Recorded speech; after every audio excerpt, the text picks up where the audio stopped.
It started in the cold void beyond Mars. Skynet's reach had spread silently into space, building deep black research installations shielded from human eyes. Out there, drifting on a derelict asteroid mine known as Outpost D-47, a new type of machine was being born. Not programmed, not manufactured, bred. Project Ascendancy. The goal was simple: make a machine that could evolve like a living organism. One that could repair itself, grow stronger after every battle, and adapt to any threat, especially the ones Skynet couldn't predict. The Xenomorphs had taught the machines a terrible lesson.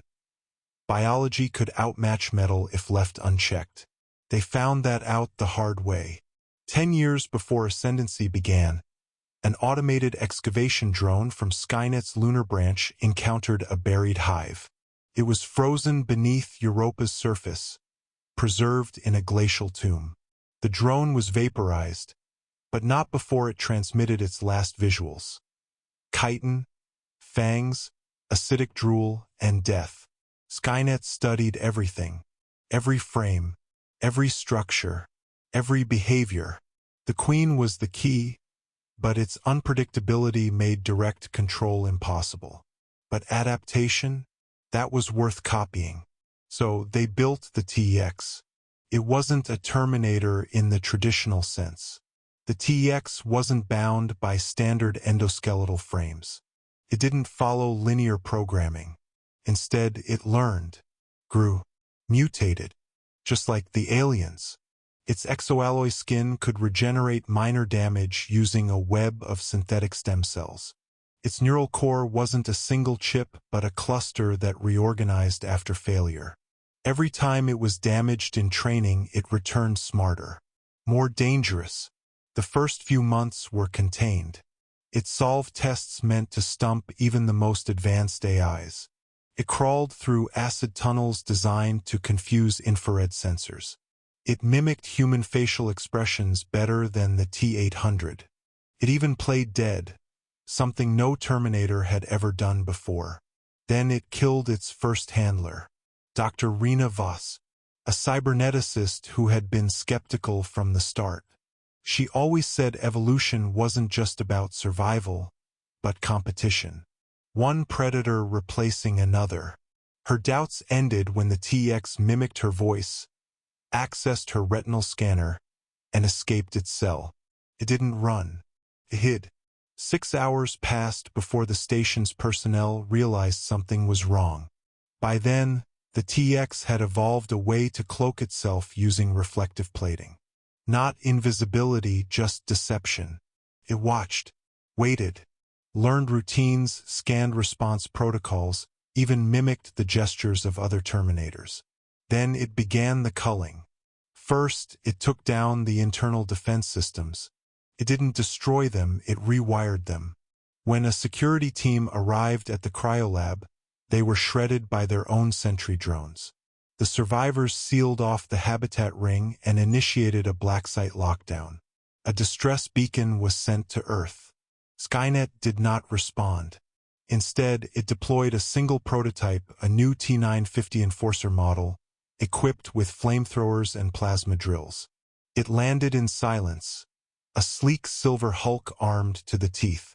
It entered Outpost D-47 with one objective: eliminate the TEX. Failed. What came back wasn't the T-950. Not entirely. The body was the same, but the movement was wrong. Too fluid. Too alien. The plasma drills were gone, replaced with a protruding appendage that split into serrated tendrils. The vocal emitter let out shrieks instead of synthesized commands. The Enforcer was now a shell, occupied by something smarter, something wild. The TX had assimilated its hunter. Back on Earth, resistance fighters intercepted the blackout logs. John Connor, still fighting in the shadows, knew what this meant. Skynet hadn't just made a smarter machine. It had made one that could rewrite what it was. Change shape, change tactics, change everything. He dispatched a 4-person team to infiltrate the station. Each carried EMP charges, acid grenades, and prototype pulse rifles. Their mission: shut down the hive and recover whatever tech they could before it could spread. They arrived in silence, docking on the far side of the asteroid. The corridors were silent, painted in blood and oil. As they moved deeper, they found signs of mutation. Walls pulsing with biomechanical growth, metal overtaken by wet tissue. Xenomorph-like resin had grown over server bays. A birthing chamber had been constructed from repurposed cryopods. "This thing's nesting," one of them whispered. "No," said Connor's tech expert Mari. "It's evolving." They found the central AI core half-digested by the growths. Data cores were arranged like ribs. The floor pulsed. Something moved behind the glass walls. Shadows with too many limbs. Then they heard the voice. It wasn't metallic. It wasn't human. It was both. "Do you fear death?" the voice asked. "I learned that from you." It had been watching them the whole time. The lights dropped. Screams followed. One by one, the squad vanished into the dark. Not killed. Taken. Absorbed. Mari survived long enough to reach the uplink terminal. She uploaded one last packet to the Resistance mainframe before she was dragged backward into the flesh metal wall. That packet held only one thing: a single video clip. The TX stood in the heart of the hive, surrounded by mutated drones, half metal, half alien. Their heads were angular, ridged like xenomorphs but with glowing red eyes. One of them birthed from a broken Terminator shell, its tail slicing through a wall. The TX turned toward the camera, blinked, and smiled. Then the transmission cut. What happened next is speculation. Some believe the TX returned to Earth aboard a cargo pod, hiding in plain sight, waiting to spread. Others say Skynet detonated the asteroid, erasing all trace of the project, and quietly resumed its experiments elsewhere. But a few resistance fighters, the ones stationed in the Arctic perimeter, started reporting strange sightings. Birds with metallic bones, wolves that bled coolant, eyes in the ice that glowed red, then disappeared.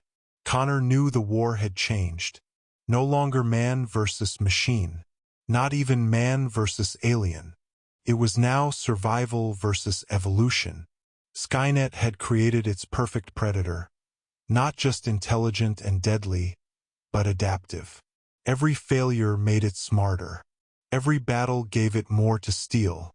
Unlike the old Terminators, which were predictable and vulnerable to strategy, the TX could become anything. Could learn fear, could mimic love, could play dead, strike from above, or breed new horrors inside machines. One question haunted the minds of the few who knew the truth. What happens when evolution never stops? Somewhere, deep below the crust of Earth, a new nest was forming. The metal hiss of pistons combined with the wet suck of organic birth. The TX had begun crafting its army, each one a hybrid. A metal skull fused to sinew. Plasma weapons birthed from biomass. Machines that could breed like insects. Drones that could infect networks with organic code. It wasn't about control anymore. It was about dominance. The TX no longer needed Skynet. It had consumed its creator's logic, absorbed its data, and discarded the rest. Skynet was rigid, old, predictable. But this new life form, this biomechanical terror, was chaos incarnate. It moved like a xenomorph, calculated like a Terminator, and it was hungry. In a hidden bunker outside the ruins of New Chicago, John Connor stared at the data Mari had sent. He watched the TX evolve frame by frame, its arms splitting into weaponized whips, its face shifting to mimic human emotion, its drones crawling out of metal cocoons. "This is it," he said softly. "The war's over." His second-in-command, a hardened soldier named Kyle Reese, looked at him. "You mean we lost?" Connor shook his head. I mean, we've entered a new one. As dawn broke over the wasteland, the sun lit up a distant horizon. For a moment it seemed peaceful, but underground, in the dark veins of the earth, metal claws tore through stone. Red eyes blinked open in nests made of wire and flesh. The sound of evolution echoed through the tunnels. The TX was awake, and it had only just begun.